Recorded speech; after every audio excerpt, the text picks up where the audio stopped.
Swati, welcome. Hello, Swati. Can you hear me? Yeah, hello, sir. Good morning. How are you? Good. Very good. Wait few minutes. 1 second, sir. No issue. Wait. Bolo. No, Vishwadev. Vishwadev, can you hear me? Yes, yes, I can hear you. Please, as the admin, Swati, please. Swati के admin করে দিয়েছি। Oh, very good. Thank you.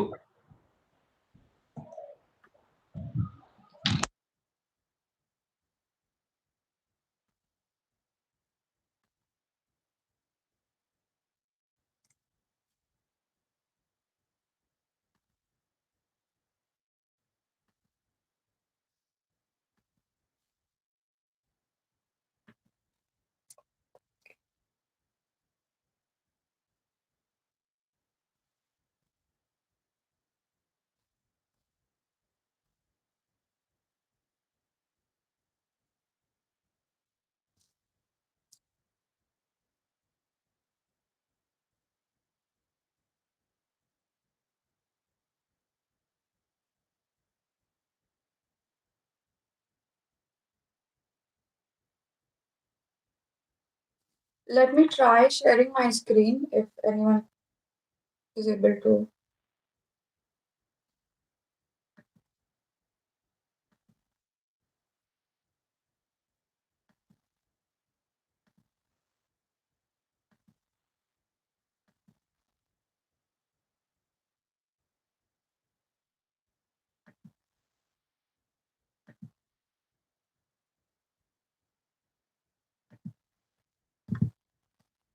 Yeah.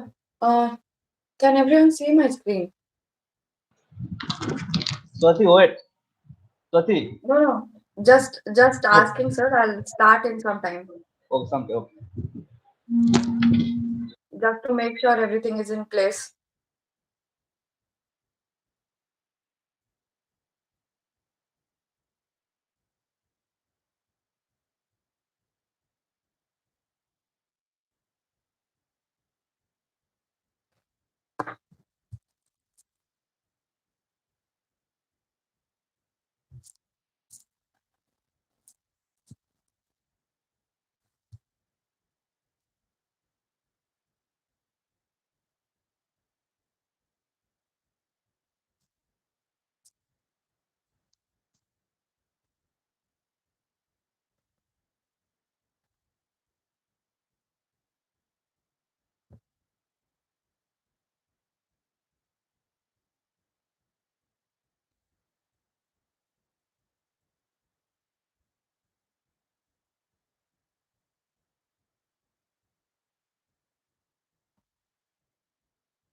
All students, please join your YouTube link. Not here. Sister, can you hear me? Hello, Sister Mukherjee. Yes, sir. Please, Yes, sir. please join YouTube link. Not here. Okay. Okay, sir. Okay. Thank you. Yes, sir. Yes, sir. Got it, sir. Thank you.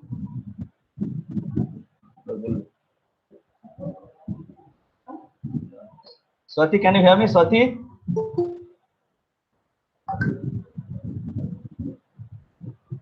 Swati, can you hear me?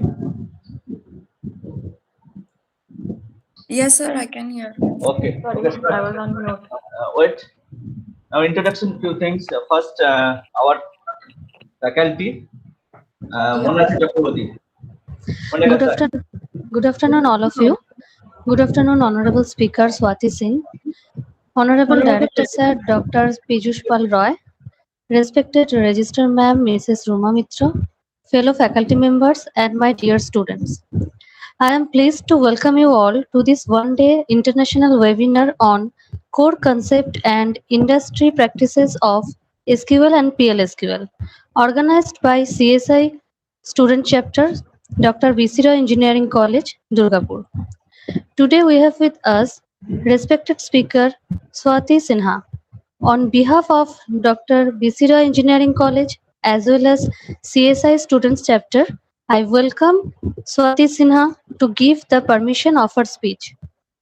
Before that, I just give some brief CV about her. Swati Sinha is working as Delivery Module Lead at Emphasis London since 2016. Before that, she was working as Senior Software Engineer at ACL Technologies and Programmer Analyst at Cognizant. We are very proud of her because she is one of the alumni of our college. So, welcome you, ma'am. Now, I request our director, sir, to please say a few words at the start of the event. Sir, please. Okay. I welcome you all, my dear students, as well as faculty members of this college. When once Professor Keramat Hossein Mandal, as well as Professor Keramat Hossein Mandal, as well as Professor Vishwadev Goswami, they approached me. And when I saw that she is a student of this college and they pass out in the year 2011, I was very happy actually. And I heard that she is now working, Sati is working in London, and she has actually experience of 4 years, 10 months as a senior engineer software emphasis at present where she is working. And she also worked in senior in HCL Technologies for 1 year, 11 months and 2 year, 9 months in programmer analyst. So she has a long experience after passing out of this college. And the topic that she had chosen, it is also very interesting and emerging topic. So I found that though I am not an expert in this line, but I should learn something from my students, the college students of my college. And I welcome you, Shati.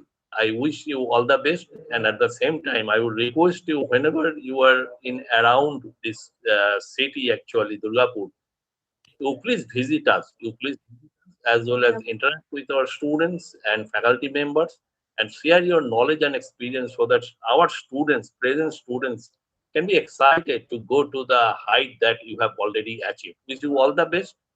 And I wish that this talk will be very informative because it is the core concept and industry practices of SQL and PL SQL. This is a very emerging topic. So I wish you all the best. Welcome, Sati, please. Thank you so much, sir. It's a pleasure to give a talk over here and to meet everybody. Like, whatever it's virtually, but still, like, I would definitely love to visit sometime soon. Thank you so much. Thank you, sir, for sharing your thoughts with us. And now over to you, ma'am, for your deliberation. And I request you all to mute the audio. Thank you. Thank you, Mona Lisa. Yeah, so I hope everybody has joined. or shall we wait for some time? No, everybody join. It's in different link, YouTube link. Okay, you Yeah. start. You can start. Okay, so welcome you all. Thank you for joining, first of all. Like, I know it's been a very boring lockdown, and on top of it, you all are to join these webinars so that you can be up to date with whatever technologies are coming up and be prepared for your placements as well, right? So I chose this topic SQL and PL because in whatever language or technology you choose when you go into the industry and start your job as such, so database would be the core like part of anything whatever you are working on, like whatever as a computer science, like basically I would say as a computer science engineer or a software engineer, database knowledge is a must. And nowadays I think it's not very like mm, limited to any streams that only computer science or IT people are going into uh, as a software engineer, but yeah, everybody should have this knowledge. So it's not only like don't consider this as like a very boring session. I want it to be interactive, so whatever questions if you have, let's try to come up with those, and maybe if I can share some more knowledge on it, right? So let me know if you like. I hope everybody can see the screen, right? So yeah, starting with what will be our agenda today, it would be like the basic introduction on what is data, what is database, and how do we access that database to perform our activities in terms of creating any application or letting it run as it is, and the basic querying and filtering of the data, and uh, some basic concept on PLSQL, because this is a very short time. I don't really. I would understand if everybody doesn't get much of it if they are learning it for the first time, and then we will have some normal Q&A sessions, right? So starting with like what is. Let me go to the second slide first. So what is data? And like whatever information we are working on is called data, right? And wherever it is stored, it is database. So in terms of any application, whatever we are seeing, take for an example, Instagram or Facebook is very frequently used these days. So whatever data we see on the screen, on the page, it is stored somewhere, right? So that is in a different types of platforms, and the basic platform which we use is a relational database mostly, because it is called relational because it allows us, it's kind of a structure which allows us to store or access the data and find relations to each other. Like if we take for an example, if you have some information of an employee, it is stored in one database, and it would have some relation to other information related to that employee, like address information, where he's staying, or his educational information. So those can be stored in different kinds of in different databases, and we can relate to each other. That's why the term relational database. So if you see over here, like I've given one example in this screenshot. We have a table which has three columns: name, age, and country. So we have few people's names stored over here, their age, and to the country which they belong. So if we see this table, we can see that a table can have a lot of rows in it, which are called basically records, and it even can have a lot of columns. The columns are mostly like given some descriptive names which can have different types of data types. I'm sure everybody is well aware of what is a data type and what can be different types of data types. Like over here, age, I have given an example that it is an integer. But if you want to store, like somebody is 20 years, 10 months old, even you can use a float data type in here and store it in this. So this is an example of database which can be very huge. Over here, we are talking about a very small database, but now in terms of very big applications, or if you consider a very big any company, so they are like the emerging technology is big data, and but the underlying system inside it is the small RDBMS, right? The combination of rows and columns. That is the basic structure. So now now the question comes, how would you access that data? Or how would you store that data? And where would you store that data? So earlier it used to be like in different types of data formats were there, right? We used to have floppy disks. And like, in terms of hardware, if you say there are a lot of places where these data are stored, but that is a very different a topic which I am not very well aware of, I would say. But yeah, how do we access that data? So our technology experts have given us one language to access that data, to store that data, to maintain those data, whatever we need for our application. That is called SQL. What it is? Structured query language. And it is nothing but a very simple English language which anybody can clearly understand. Like if what you need from that database, you can clearly make it into a query. So that's why the term query.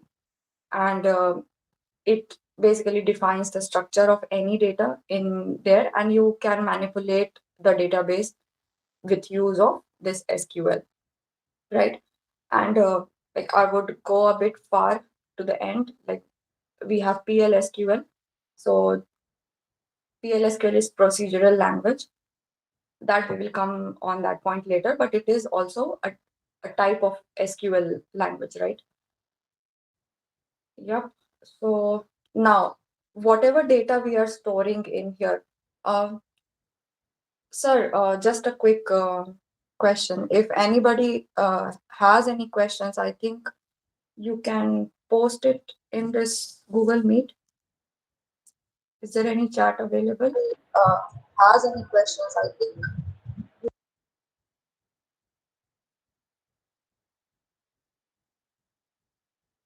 Yeah, okay. Let's then take some questions halfway through, right? Okay, so whatever data we are storing, it has few basic properties. In terms of database, this is called ACID, the abbreviation of it.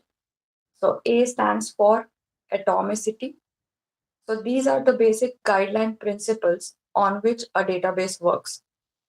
The first one is atomicity. So why are these principles brought into picture? So that would be your basic question, right? Like, why are these basic principles needed? You can clearly go into a database, access that information, or store anything in the database, but definitely anybody or everybody cannot have that access, right? There should be some constraints on the data which we are working. Otherwise, there are chances of the data being corrupted. So to avoid those things, these ACID properties have been included, which we have to definitely follow while creating any database or during the maintenance of it. So the first one which comes into picture is atomicity. So what is atomicity? You might, from your school days, you might have understood the term atom, right? So what it is, like a single entity. So atomicity relates to that term itself. Like if you are doing any transactions, either you can have all the transactions done or nothing at all. So suppose if you are doing any transaction on a database and something goes haywire or something goes wrong, maybe your system crashes. So either the whole transaction would be processed completely, or it will, in terms of these crashes or anything, the database would be rolled back to its prior state. What does rollback mean? Like it is brought back to whatever it was before you started the transaction. So this is the term which is atomicity. Next comes consistency.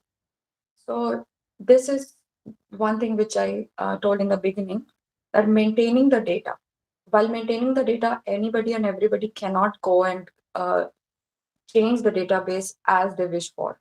Like definitely, if they have permission, they can do it, but they need to follow some constraints, and the constraints which are provided are provided to maintain the consistency of the data, right? So we call it something like a legal state of database. If you say, if you are making any bank transactions, like take for an example, while doing online shopping, you're doing some transaction, your internet goes out and your transaction didn't process, or you didn't receive your OTP in time. So that could cause an illegal state, right? That maybe your money came out of your bank, but your transaction didn't process completely. But the bank has to maintain the data, right? It has to bring that money back because it didn't go out to the other party. So this is called consistency. So while doing this, they have to maintain some data integrity. This is called data consistency.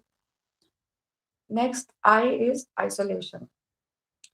So isolation is like what we are doing right now is isolation, right? Everybody is at their different places isolating. During Corona, they were isolating, right?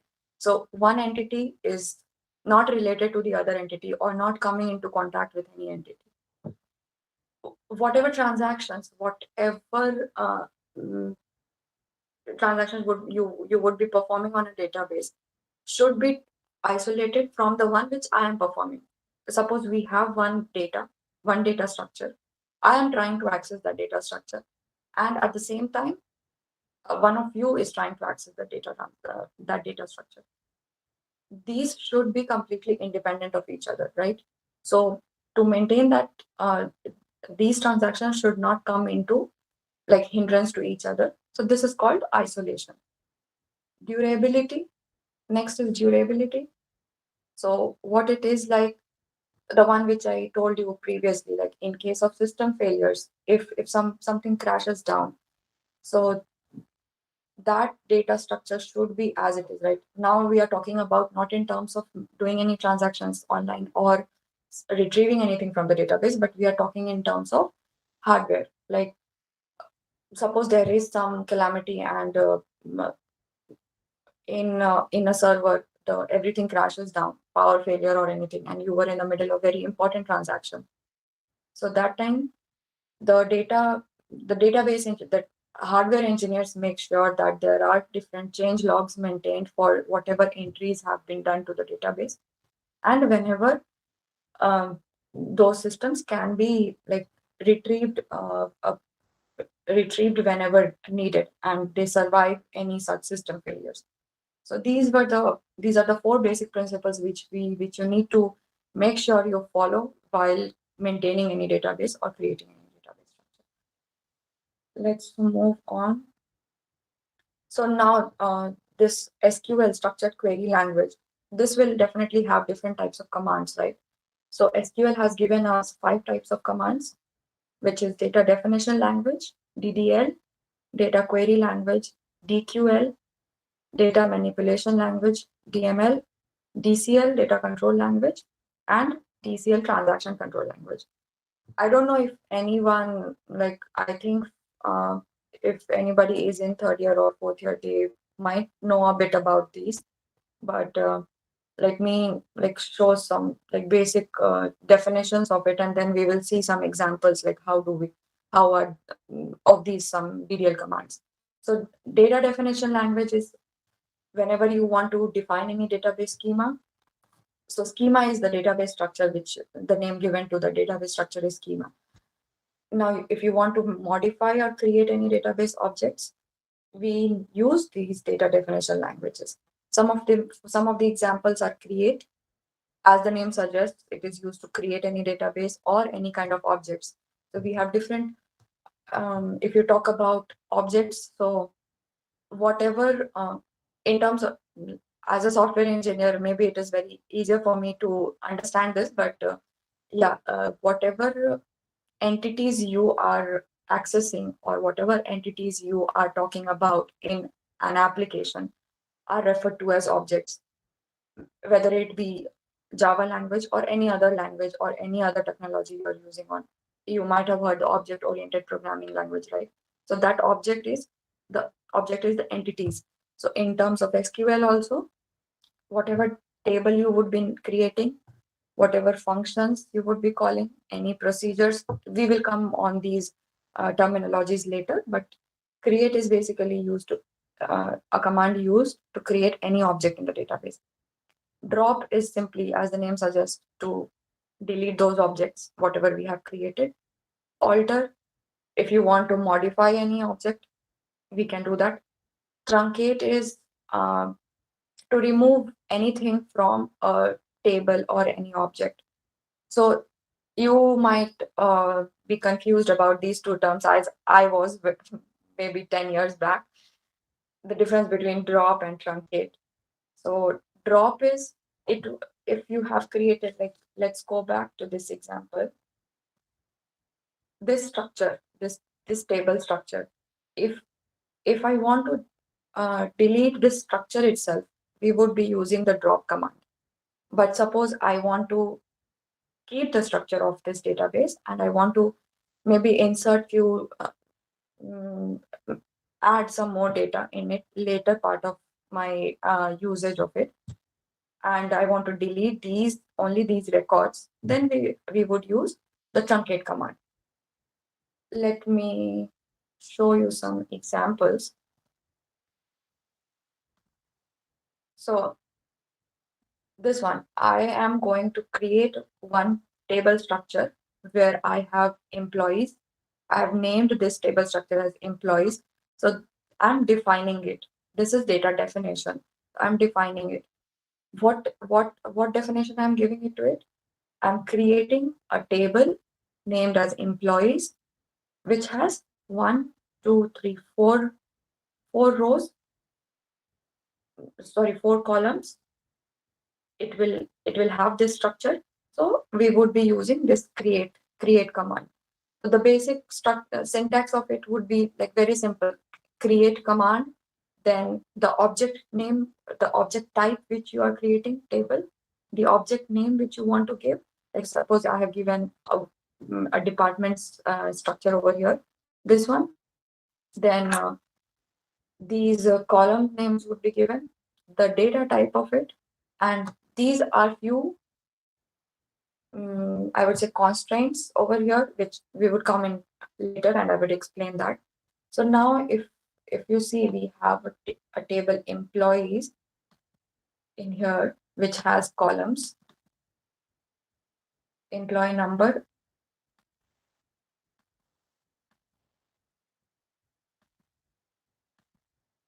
right? And the other columns, okay? Now, if I want to drop this table, so I can simply say drop table employees.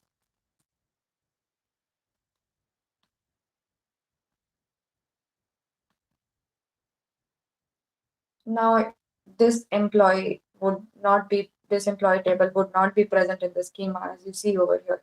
Earlier, there was a table in this schema. And don't get confused about what is this, like this SQL workbench. I will explain these later, okay?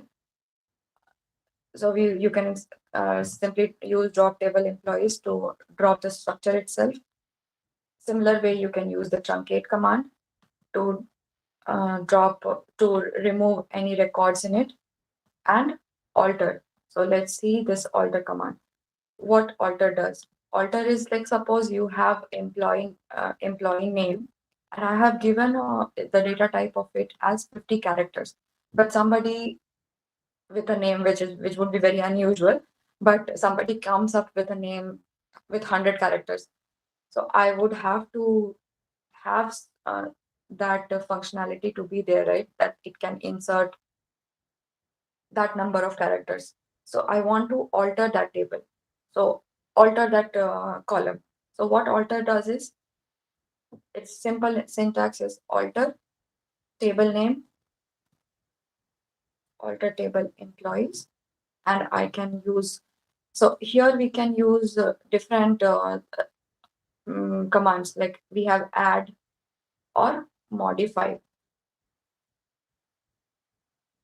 So what add does is, if you have the structure already and you want to add one more column, suppose I want to add address over here.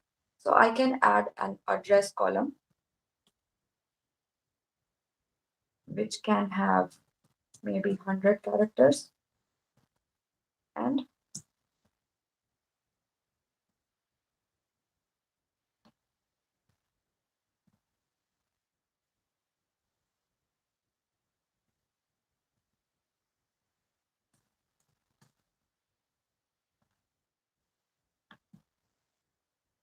now if I refresh this schema, I can see in employees, it will have one more column added over here. You see this address is there, right? Similar way, I can use modify. Now, if I want to modify this character of address, I can change. What modify means is, the structure would be the same. You can either modify the data type of it, or you can modify the length of the data type. So I want to give it 150. I can give this modify address, and we should be good with the new size of this address column. So let me give a basic concept of what this is. So this is one workbench which has been provided, like different kinds of tools are there where you can access your database and you can directly go over there. Like we have editors, right, to write any program. In C, we used to write in a notepad, and we used to save, and from the command prompt we used to go and do a compile and then run it. So similar way, we have this editor given. There are different kinds of editor. It depends on where you are working on, or what the company, wherever company or wherever project, if you're doing an internship, what tool they are using. Like in my organization, we are using Oracle SQL Developer. This in my in my personal laptop, it is my SQL Workbench, which basically gives you the structure of what all schemas you have. Schemas, that means basic data structures you have, and you can come over here and open any SQL script. The queries which we are writing, these are saved in the files which are called scripts. So I think in Linux, if you have worked on, those are also called scripts. Whatever queries, whatever commands which we are running, those are called scripts. And so this is one script editor where we can run our commands. You see over here, these buttons, these buttons are definitely dependent on the tools which we are using. So this will run your command, and then you can come over here, which will show you all the structures of the database, whatever you have in this schema. Like I have 3 different schemas over here. You can see this shows the schemas: learning, sys, test. I'm using this test for this session. So test has different tables. So these are very layman terms which which not very difficult to understand, but yeah, once you have the feel of it, that you know all the terms. The basic terms are schemas, tables, columns, rows, and so this you need to understand, like what is a schema. So a schema would be the main data structure. Whatever inside the schema would be, like first is the database. Database is like a parent. There would be different schemas inside the database. So this is my database. It has different schemas: learning, sys, and test. Can have different tables. I have these tables, like department is there, employee is there, test DB is there. And whenever we come later, views and store procedures and functions. So these are different objects would be there inside the schema. So here you can go and clearly see what all columns are there in this table. So you click on it, you will see the different columns. So you don't need to go into Like we don't need to go into this right now, but yeah, it depends on whatever tool you're working on, correct? So we saw these DDL commands. I think we should be good. If you have any questions, either post it somewhere or make a note of it and we will go through it later. Next is data query language. Now you have created your database structure. Now you want to access that database structure. So how would you access that database? Using this data query language. So why the name data query language? You are querying, like you are fetching the data out of it. So they have given a very simple name, data query language. And there is only one command of it, select. Select is you're going into a, take an example of online shopping. You're selecting your, I would give a lot of online shopping examples because I definitely use it a lot of times. So you select any item out of it. So this is a very common term, right? You select anything, whatever you wish, like. So this is the same way. You want to retrieve anything from the database. So you will select something out of it. And we have this this kind of query like select star. Star is given like everything. You want everything out of the table. Now, if I want to give an example, sorry, if I want to fetch something, not everything out the data structure can be huge, right? But I want only name of the employees in the employee table which I created. If I want only the name and roll number of you, so I will just give the name as select name and roll number from the table, whatever was there. So before I show that example, I will tell you some of the constraints, like these rules whenever you are using the DDL commands, like creating any database. There are few rules which have been given to accord to the ACID principles. I hope everybody remembers now the ACID principles: atomicity, consistency, isolation, and durability, right? So to follow those principles, we have been given few constraints which you need to follow. So these constraints can be given on top of any table, that is a data structure, or any columns of it, right? So if suppose if you are entering anything in a table and you don't, if I'm entering any information about an employee, right? And if I don't give the name of the employee, if I miss to give the name of the employee and I give everything else, how would you know that this particular set of records is related to this employee?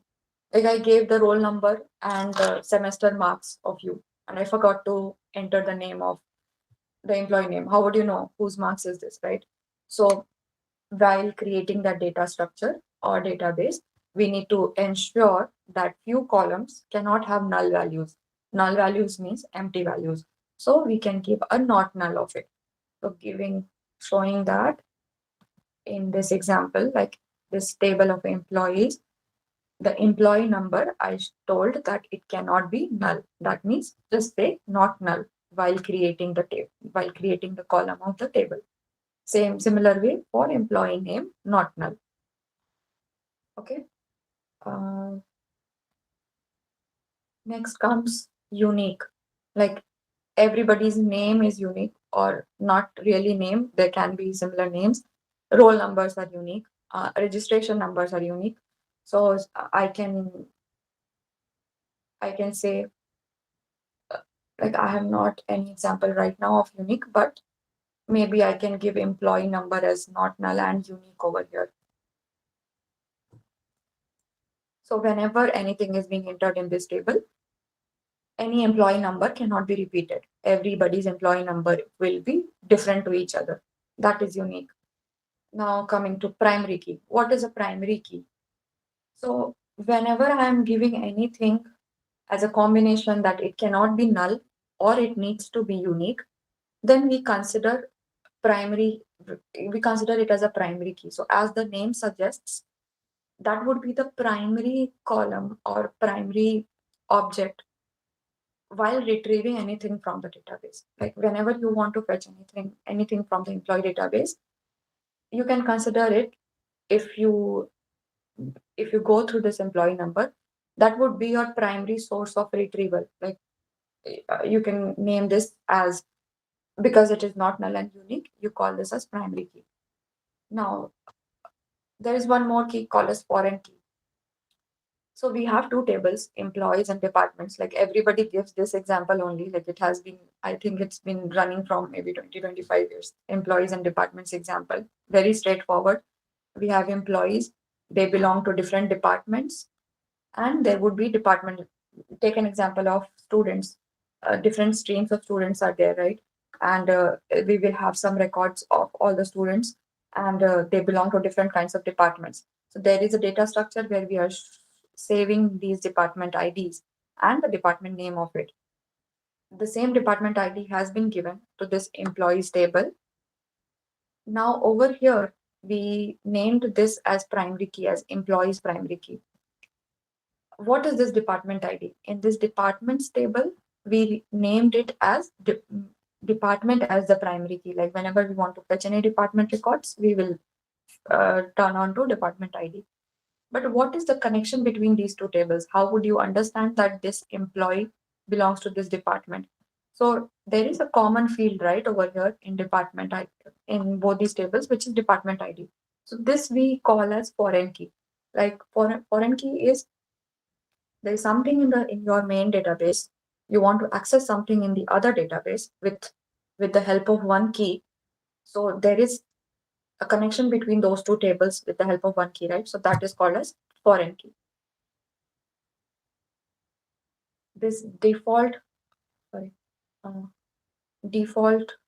shows that you can give any default values to any column.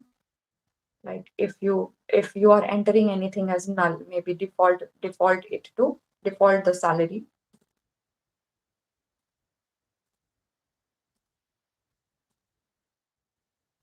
Default the salary to 100. So whenever you are not entering anything in the salary column, there would be 100 value associated to it. Next is check.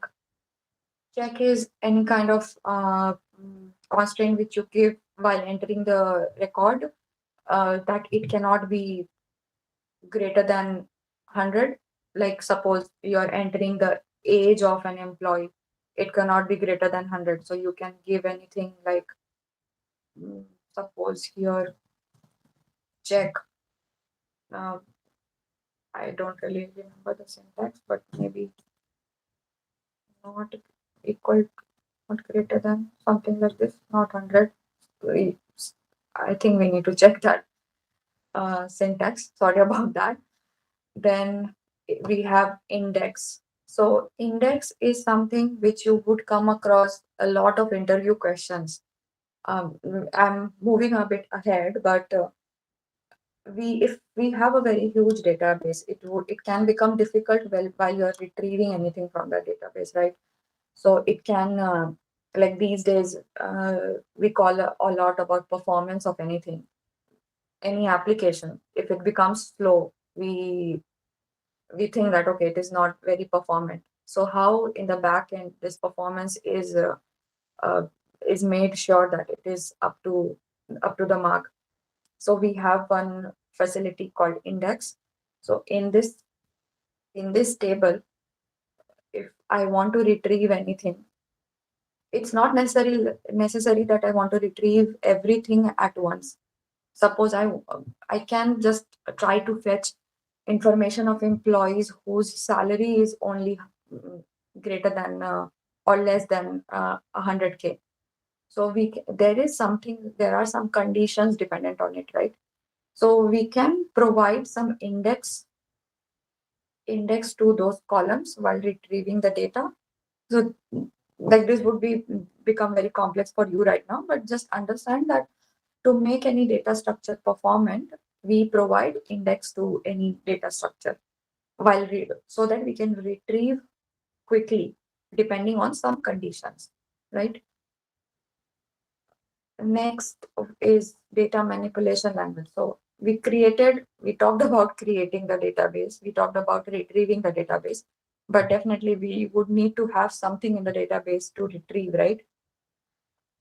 So these are the basic commands for it. Insert, update, delete. As the name suggests, insert is whenever we are trying to add any data into the table.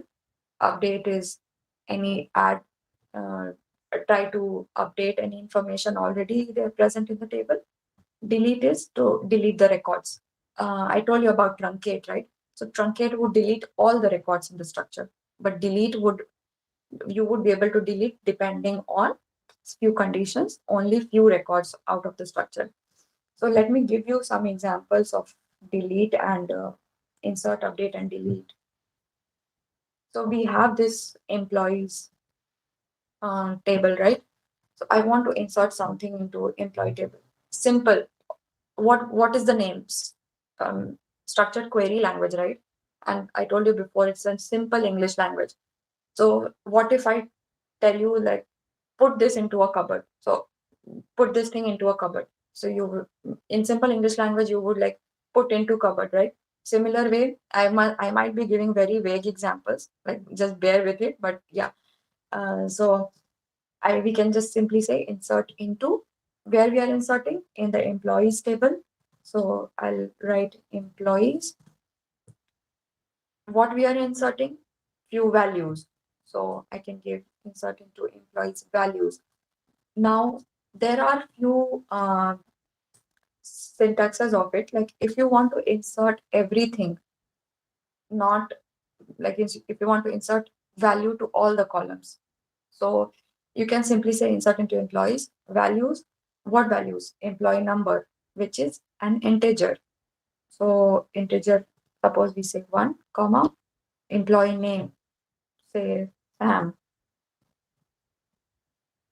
Which department ID it belongs to? It is an integer. Suppose I'm saying 100 is the department ID. Salary is 20,000, 200,000. Okay, so we have these 4 columns. Now I can simply run this command.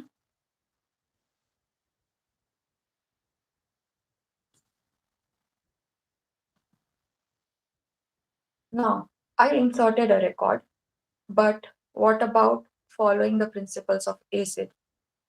I have inserted some records. If now you are trying to access this employees, you will not be able to see the data which I inserted because this is my local instance. You might not be able to see the information I have inserted over here. So what we do is we have few transaction control languages in place where it ensures that we follow the ACID principles. So we have this commit, rollback, and save point. What commit does is committing to anything, like it commits a transaction. It makes sure that the transaction would be there whenever I'm trying to retrieve that information later. If I close this session, if I close this schema, and if I log in tomorrow, I should be able to see this information. Or anybody else accessing this table should be able to see this information. So I will just do a commit.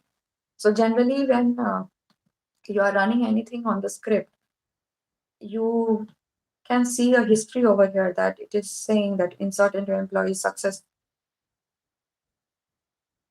Okay, it was not inserted. There was an error in here.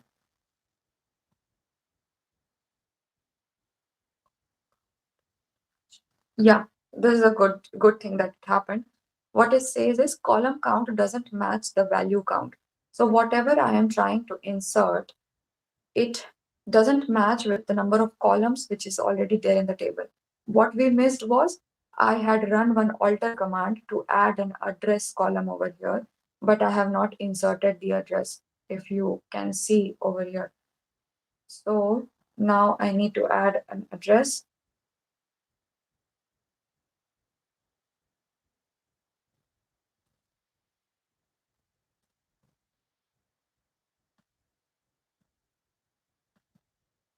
Yeah.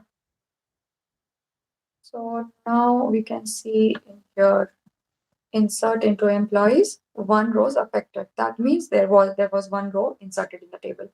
Now we need to do a commit. We did a commit. Commit is completed, right? Now this error which came, column count doesn't match value count. So I was telling in the beginning that there are a lot of other syntaxes available. So in case when you don't want to insert all the columns available in a table, you can just mention the name along with the table name that you only want to enter employee number.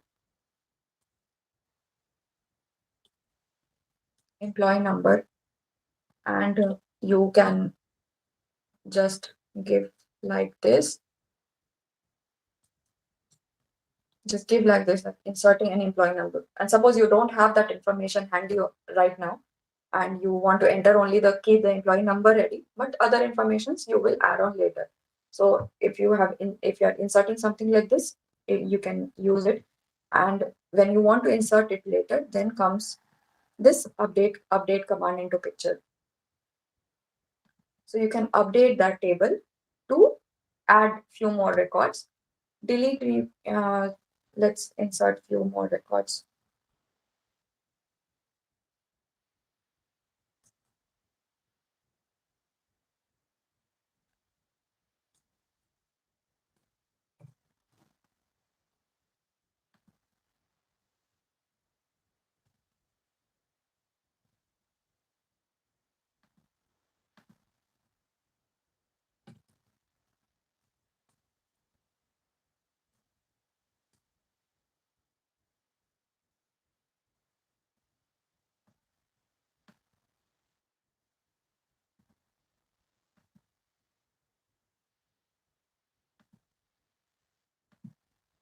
Right. So now we have two records in here. And suppose I want to delete one record. I don't need this information anymore. So you will use the delete command.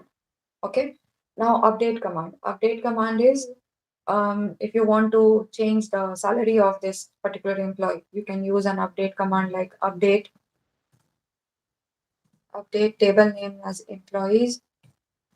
Set means change the value of it. Set salary is equal to something zeros. For whom, depending on the condition. So how do we insert those conditions? Using a where clause. Where is a keyword which we use in these syntaxes. So we can give a where what? Employee name. Employee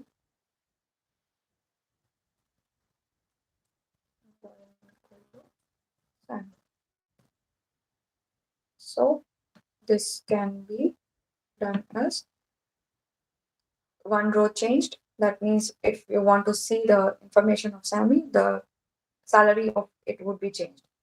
And definitely we would need a commit for it.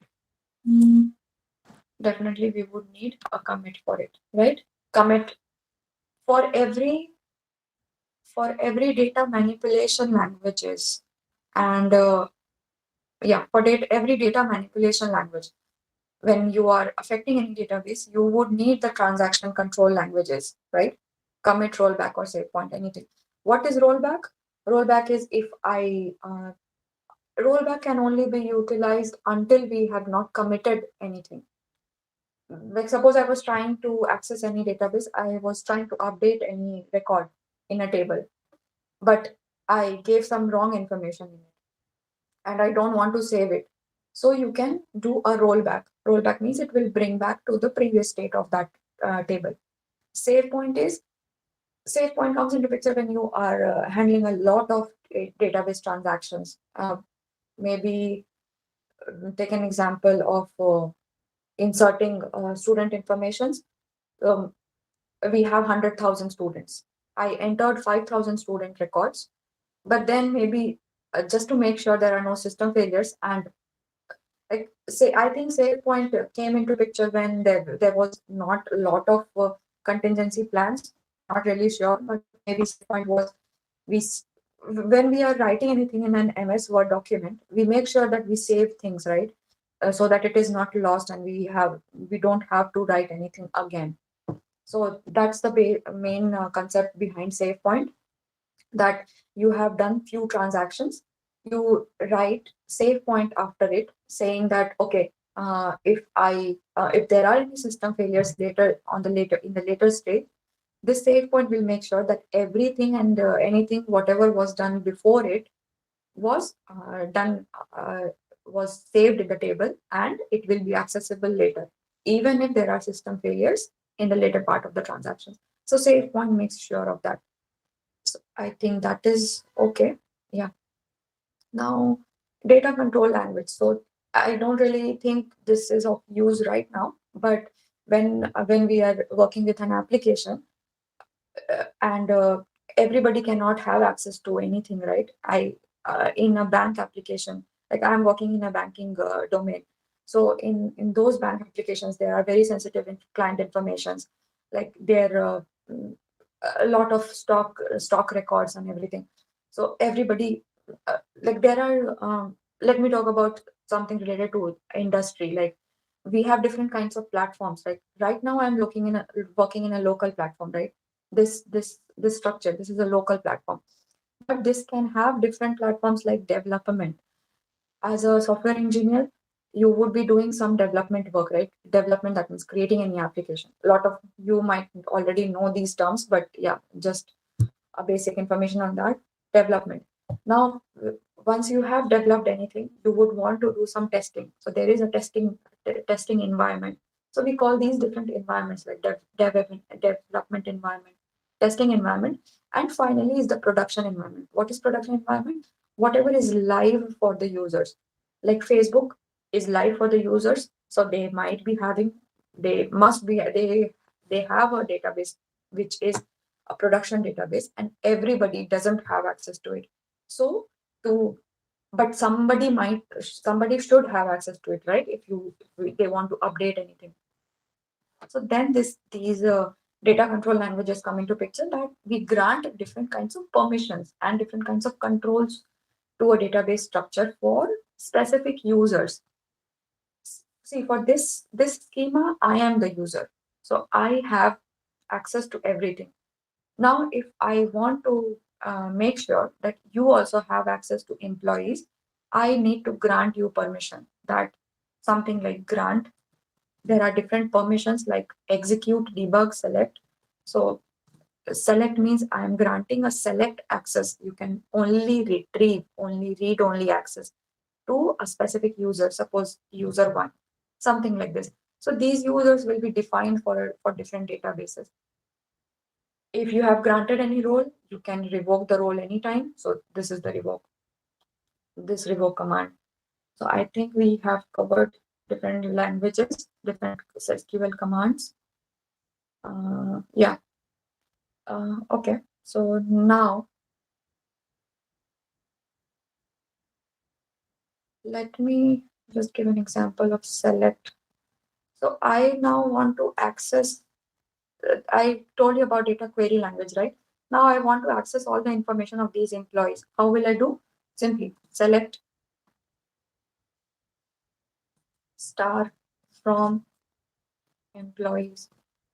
So star means give me everything. So this is select star from employees. If you see, this gave me a grid having all these data. Now you can add different kinds of conditions over here. Like the conditions can be given with a where clause, where salary equal to, I suppose I want to see all the information of employee Sam. So where employee name.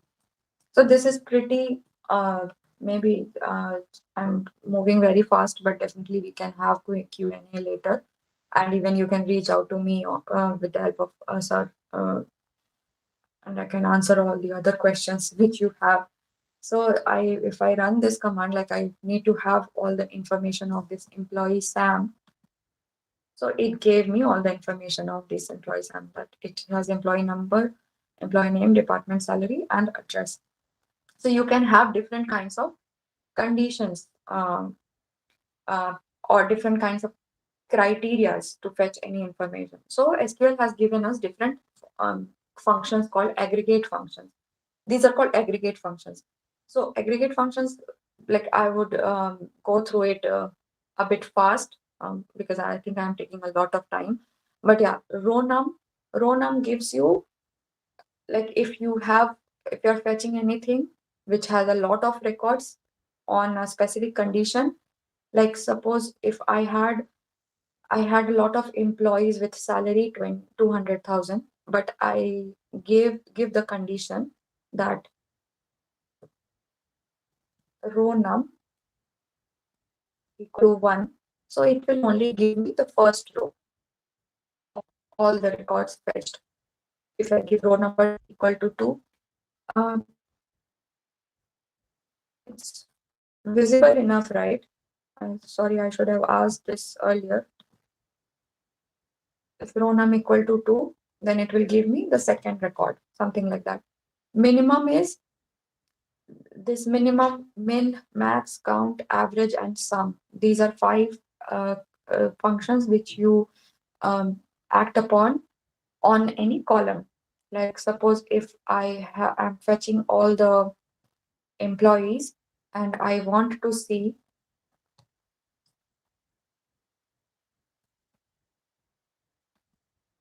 I have these 2 records, right?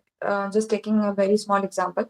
I want to see in this table which person has the least, what is the least salary. So we can directly use the min function on that column, like min salary, something like select min salary from employees.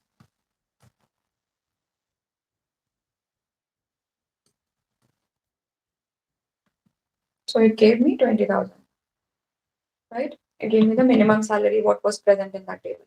Similarly, max would give me the maximum salary output. Count. Okay, let's do average of it. Average first. So average would give me average of both those salaries, simple mathematical term. Sum would give me the sum of all the salaries available in that table. Now count. Count is if I want to see how many employees are there in the table. Simply give a count star. So this count star will give me how many records are there in a table. So we have 2 records, right? There are a few more terms like and in between. So what like does is, if see these 2 names are similar, like Sam and Sammy. If I want to see, somebody tells you that fetch me the records whose name starts with AB. So I can give something like select star. Sorry.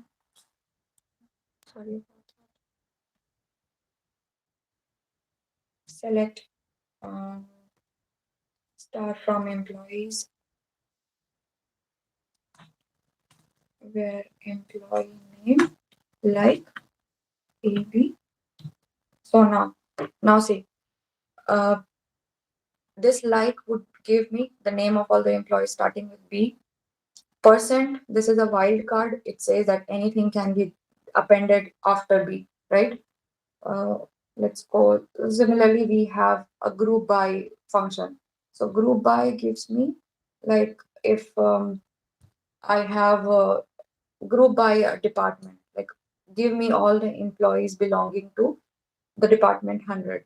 So we can group by it, like find all the employees related to that and show it in different structures, like show me all the employees with 100 department ID first, then 200 department ID, something like that. It will form a kind of structure like that. I won't spend much time on this now because there is one more big topic which is left and I see time is running out. So the joins. So joins is a very basic thing which you will come across whenever you are entering any interview questions or any internship interview questions. Join is how we talked about in the beginning, RDBMS, right? Relational database. So relational database means there is a relation between two or three or a lot of databases. So join is the basic functionality which is given to combine different kinds of rows from different tables. Simple English language. You want to gather for a party, right? Into different neighborhoods. So you are combining people from different neighborhoods. So similar thing is join. You are combining different records from 2 different kinds of tables. we have 4 kinds of joins over here: inner join, left outer join, right outer join, and full outer join. So as the names, I don't really know if the name suggests like that or not, but let's go through in a kind of pictorial format. So what is inner join? We used to learn in maths, right, the intersection of any two sets, right? So inner join is something like that. We have two tables, A and B, and we want to, and okay, before that, so how would the join happen? Join can happen depending on few different kinds of parameters, which we call key. Uh, the primary key, which we talked about, right? It's not necessarily that it can be it can be done on a primary key, but it is recommendable that whenever you are joining any two tables, so performance would come into picture. Performance, as in, if you're retrieving anything from a database, it will take some time, right? Now, suppose you have to combine two databases and fetch few records out of it. So it is a big thing. Our system would take some time out of it. So we give it few conditions so that it can fetch quickly. So those conditions are called the different parameters, which we give by this term, by this keyword on. So what we are doing over here is we are doing an inner join. Inner join as in only give me the records which is common to both the tables, which is common to A as well as B. So this will give me the inner join of it, but depending on a specific key. So what is key over here? A dot key. We talked about primary key, right? So taking an example of primary key only. This key is common to both these tables. Like we had, okay, let's take an example of employee and department only.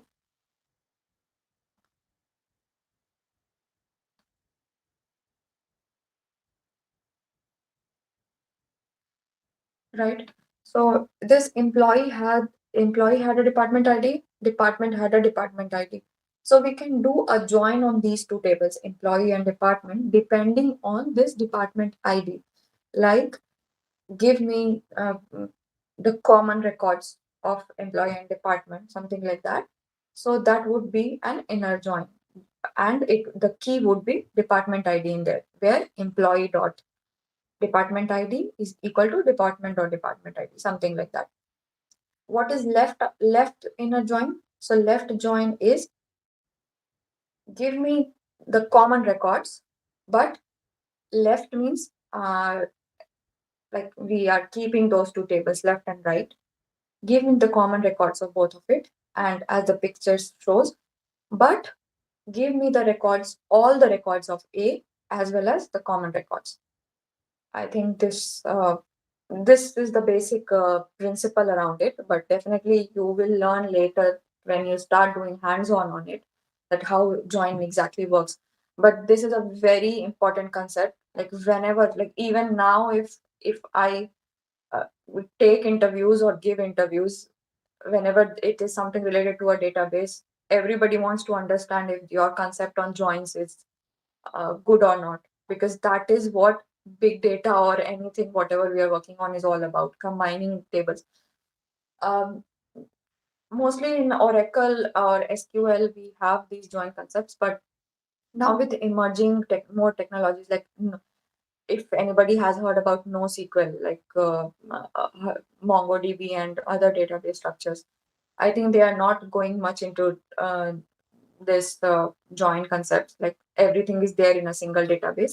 But in terms of RDBMS, okay, I missed one point over here, normalization. So I think you might, I don't really know if everybody's aware of it, but normalization is like dividing a very big database into different kinds of structures. Like I could have all the information related to employee and department in a single database, right? But I didn't keep it. I kept it in different tables. So this is normalization.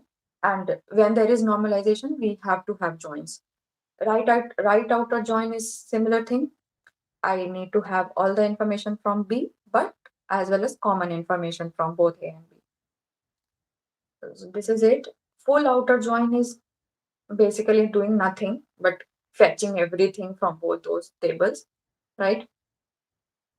What is next? Right outer join, full outer join. Okay, we have done the joins, but do read about it. I know it has been very fast, but do read about it. I will give you a few references from where to read more on this, and definitely you can reach out to me on any questions which you have.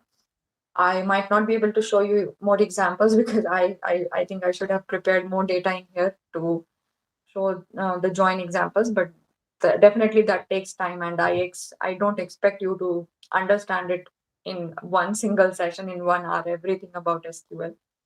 So yeah, this is about joins. I think in terms of SQL, I think we have covered almost the most important things.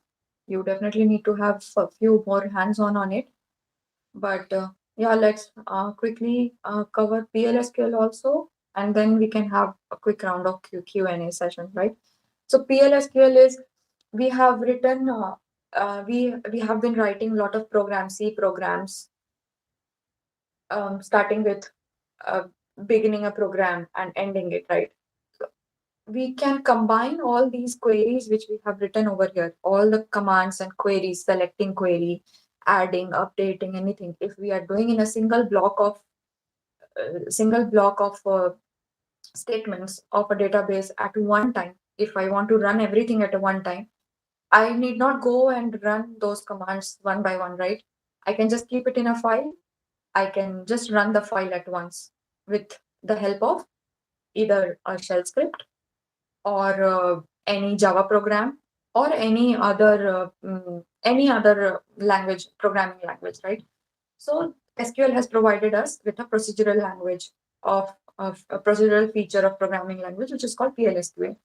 So what it does, it allows you to send an entire block of statements to the database at one time. If How do you explain? So in terms of an application, there is a front end and a back end. So front end, like this, basically there are three parts of it: front end, middle, something as controller end, and the back end. So front end is what, if you have a login page, you are entering anything, that is your front end, the HTML, the CSS, JavaScript, and everything. And you might be giving some what do you say? I'm missing the term, but if you suppose you register for any site, when you click on the register, it sends some information to the backend, like to the middleware part of it, where we write the Java program or any Python language program or any C program. So there, the program is written that, okay, we fetch this information, we fetch the login information, we fetch the email ID, and then we save then we save in our database. So the saving part comes the database. So suppose I have 10 statements to execute, I can just write those 10 statements in a PLSQL program, and I can call from the Java program that PL procedural language and call in the database, and not connect to the database every time to run those statements. So definitely you need to have a connectivity between your Java program and database, right? So instead of doing the connections every time, if you talk about a very basic connection, you have to have your driver class, your driver managers, and you will create the connections every time. So instead of creating those connections every time, you just write all those commands in a simple PLSQL program, call that program from your Java language or Python language or C language, and PLSQL will give you the functionality to run those commands at once. So it will save time. It will save time on the design. It will save time on debugging. Debugging means you will know where to exactly look for, and it will be available at a single place. It is very high productive for performance because it's doing it in a single go. And I'm not really sure about the security level and stuff, so let's not go into that. So there are basic syntax is, we have three sections the way we have in any C program. I'm sure everybody's well versed with a C program. So it has the executable commands where there are declarations where we have the declarations of all the objects which we are going to use. So PLSQL is a simple program which also has the same kind that there is a declaration section.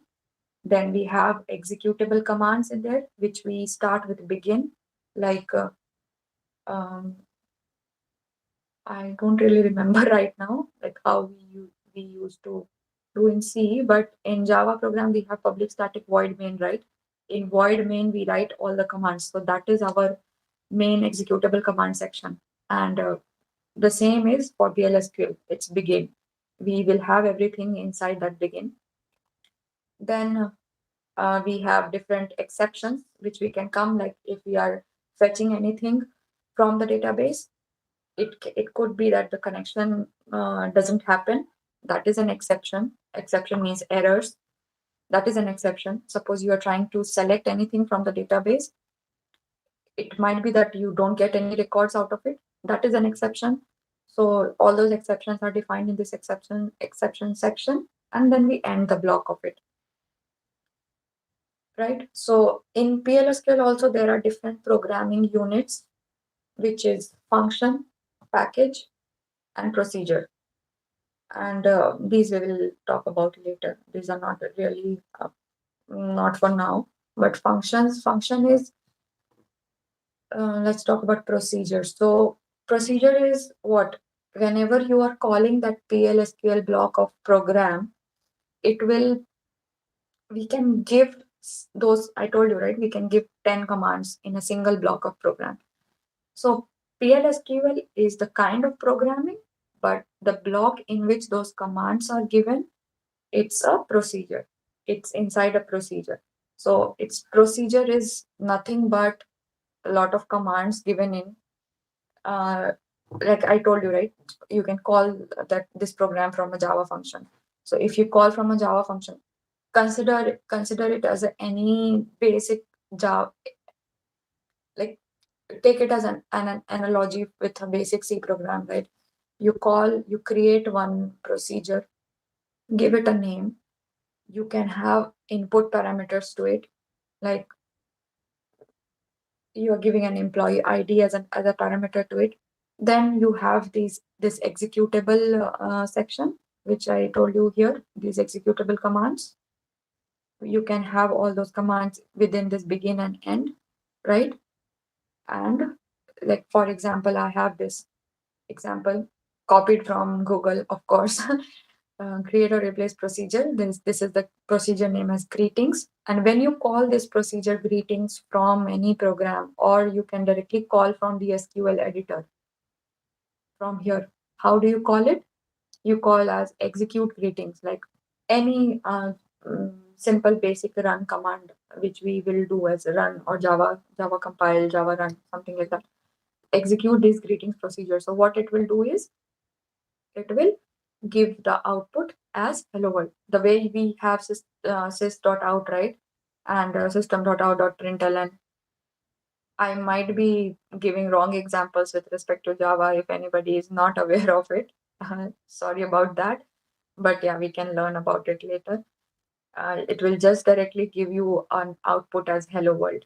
Okay. So this is the procedure. This is a very small example. You can have a lot of things inside it, like you can have if else conditions, you can have a for loop inside it, you can run n number of commands in it, you can even call a procedure from inside one procedure. But basic syntax is creating, begin, and end of it. Okay.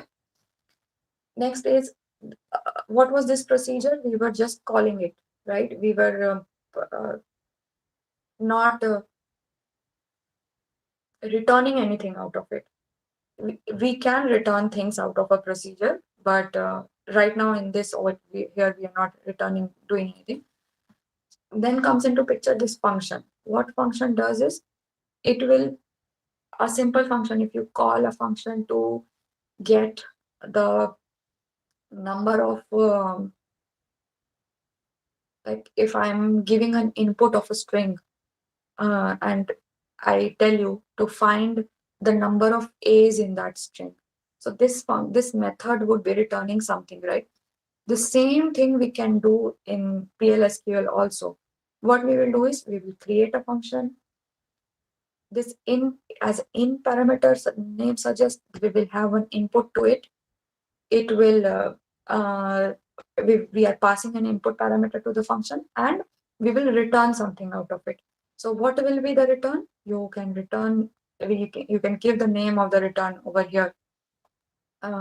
Whatever you want to return, that count of A's, right? So what is count? Count will be an integer. So integer count will be there. So this way we have different kinds of blocks like functions, procedures, and triggers. Triggers are there. So trigger is something like, there is also a kind of rules or I would say constraints, like if I want to, like some kind of auditing, if I have an employees table, and if everybody is inserting records and updating records in it, I want to maintain some record out of it, right? That who all have updated anything in that table. So what I can do is I can have one functionality. There is one functionality called trigger. I can have one trigger functionality that whenever there is an insert or update or any deletion or any manipulation on that table, that trigger would be fired. What would that trigger do? We can have assigned it different functionalities to the trigger, that whenever these manipulations happen, you do some set of you do execute some set of records, or I can create a separate audit table for it, which will have different records inserted, that okay, whenever this trigger was fired, I insert the name of who inserted or who updated these records. So this is a basic overview of it, right? Now we have cursors. So I told you, right, you can have in procedure, you can have for loop, if a for loop, if else conditions inside it. So if I want to traverse, like I have a set of, I have 10 numbers in an array. I want to traverse through it. I create a for loop, right? Similar way, when cursor comes into picture, I had 2 records in this employee table, right? I want to traverse through all those records. How will you do in a database? In a database, you do it via cursors. Cursors is nothing but it creates a kind of what do you say? It creates a kind of iterator. I am using, I think, a lot of new terminologies for you, but yeah, do ask me questions about it. So we create a cursor and we fetch everything from a table. Like if you see an example over here, we are fetching the customer details into this cursor, which we created before. This is a very basic example, but yeah, the syntax might be a bit alluring for you, but yeah. So this is, cursor is nothing but helps us to traverse through a number of records in a table. That is the basic thing which you can understand it for now. Yeah. Okay. So I think these are the basic things which you should know when you are starting with databases. And it's nothing like, if this session didn't interest you at all, just don't be scared about it, but make sure you learn about databases, because this is needed in any or every domain which you go. It doesn't depend which language you are working on, whether you choose Java, whether you choose Python, or whether you become a UI developer or a full stack developer, anything and everything, as a software engineer or as anyone in the industry, even if you are not a part of any software engineering company later, you would be working with data, right? Even the people who are not doing bachelor's in technology, they are also working with data. So if you ask about people working on in statistics, they are working on data. So data is the most important thing right now, right? So This was all about basic commands and things.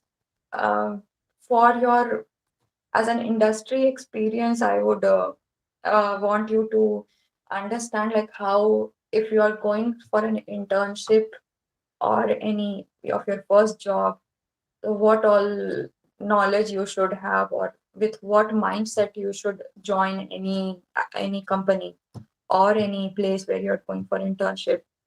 For the people who are still in second or third year, for people who are in final year, they might be preparing for interviews, right? So the few things from this session you can take note from is things you should know about joins and everything. How would you uh, create an impact on people that okay, you know about data or database, or you should be able to have that mindset that I am not going here to just work like whatever I am being told to. You should have the ability to show them that you have interest in this. It's not like that you just go and tell your manager is telling you that okay, give me this, I'm giving you this task, just give me the output of it. So you just don't go with the mindset that okay, I'm just doing it for the sake of um, because the manager has said. Just find some interest in there that okay, if you are given any application to learn, try to understand. Basic thing is try to understand what is the structure of that database which is being used in your application, what all tables are there, what all relations are there between all those tables, the primary keys. Like when you are fetching anything, you need not fetch everything from a table, right? You need not retrieve anything from a table. You should try to understand what's the relation between all those tables and how you can maybe give an impact on your team that you can improve the performance of the database, whatever you use. Like, because any system is not perfect. As a software engineer, what we do is we do some work, we find flaws out of it, and then we do some more work. Okay. So what you need to do with that aspect is just go join any firm. If you're joining any firm, try to understand it as how you can improve the performance of the database. Like, and then incorporating the database into any programming language. Like, even if you are working with Java or Python or C or any other language, you need to have that ability to combine those with the databases, right? So that is another session which maybe you will learn about it later. But yeah, that is one thing. And with my experience with as a new joinee when I joined as a fresher was I went with a mindset that the SQL used to like I was very uh, I was very into SQL and I wanted to do Oracle certifications and everything when I came out of college. But don't go with a mindset that okay, I want to learn only database or I want to learn only this language. You should be open to anything which comes as a learning. You should go with a learning perspective that whatever it is given to me as a task, I will learn it and try to understand what interests you more, which part of it interests you more. Like some people would be fascinated by Java, some people would be fascinated by Python, something like that. And definitely a lot of people are being fascinated by the big data terminologies, which you will definitely not get chance as a fresher. You will learn as long you go, you work, you gain experience, something like that. So yeah, that would be my suggestion. But then I have given few references. I'll share this PPT, but I think I am done talking. And now I should take some questions if you have, or yeah. I think I bored you a lot. Even I am bored with my own words. Thank you, ma'am, for your valuable speech. Actually, some of our students wants to know some questions like what is NoSQL? So NoSQL is, I I have not really worked on it, but right now it's a new thing which is coming up where they don't follow this structured query. It's kind of more English terms, not giving a lot of conditions for these joins which we are doing in SQL. Oh, They don't do it anymore. So it's something like that. But I would not be an expert on that NoSQL, but I can definitely give you some references to read about it, right? Okay, and the next one is joins is basically like set theory. Uh, to understand joins, definitely you need to understand what is set theory, but it's not really set. I was not able to give you more examples, but yeah, it's something like I told you about normalization, right? I have segregated the information, a big chunk of information, into two different tables. Okay. But now, when I need to have information from both the tables, I will need to combine those informations, right? So then this join comes into picture. So join is something like combining information from different tables. So what we have done is with SQL, we have first divided a big data, big chunk of information into so that we take less space. But then while fetching information, we need to fetch some information from table 1, some from table 2.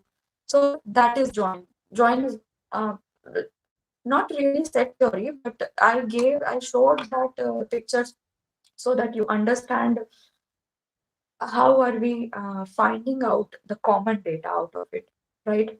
So I would say it's not really set theory, but just combining few information from different tables, as the name suggests, join. I hope it was more clear, but yeah. And the last one is trigger is necessary for every code. No, not at all. Trigger is not really necessary, but we just maintain it. Uh, we just maintain for product audits, right? In if anybody goes in the data, suppose I did some transaction on a database today, and 1 year from now, I want to something goes wrong in the database, and it traces back that okay, 1 year ago there was some misinformation fed into the database, like some incorrect record was inserted in the database. Uh, it's some kind of policing, right? It's not like everything should be maintained. Whatever we have inserted in a database, whatever we have updated any record in a database, it's kind of maintaining a log of for Java and thing we have log files that we can maintain the records in text files, but in database we don't have anything like that, right? So we keep triggers so that we can maintain those audit records. Like 1 year from now, I can go in the audit table and see when that trigger was fired. Or trigger is something. It's something more than that also, because if you want to say that okay, if you have two tables, A and B, and you want to insert few records in table B only when the insertion of records in table A has completed. So you can add a trigger here also, that fire a trigger when A record. The syntax you can definitely see and try. I can share some more examples of it, but the syntax would be something like create a trigger on table B when the insert or updates have been completed on table A, right? Something like that. Yeah. So it's not necessary. Answer is that it's not necessary that you need to have, but it's just a functionality which has been provided by SQL, which you can use for auditing purposes or simplifying your transactions. Yeah. Okay, thank you, ma'am. Thank you very much. I think our students have benefited a lot. I would Yeah, also I hope like, so. yes, I would also like to thank our Honorable Director Sir Dr. Piyush Pal Roy for the support, and also like to thank our registered ma'am, Mrs. Ruma Mitra. And I would like to thank all of you. I think now we can conclude the meeting. Yeah, and I would suggest if you have any more questions which I was not able to answer or anything related to this, I can definitely reach out to me. Yeah, it makes sense. Okay, I Thank think you so much for having me. Yeah, it was great to conduct this, and it was a good experience for me also. I think I came across few things which I even don't know yet. So I think I need to read more about it. No, it's a great presentation. Thank you very much. Thank you. Thank you, sir. Thank you all. Okay, thank you very much. Thank you. And Swati, please send your PPT in my mail. Yeah, I'll share it with you. Okay. Yeah. Thank you once again. Thank you so much. Okay, Have a nice day, everyone. okay. Bye. Better.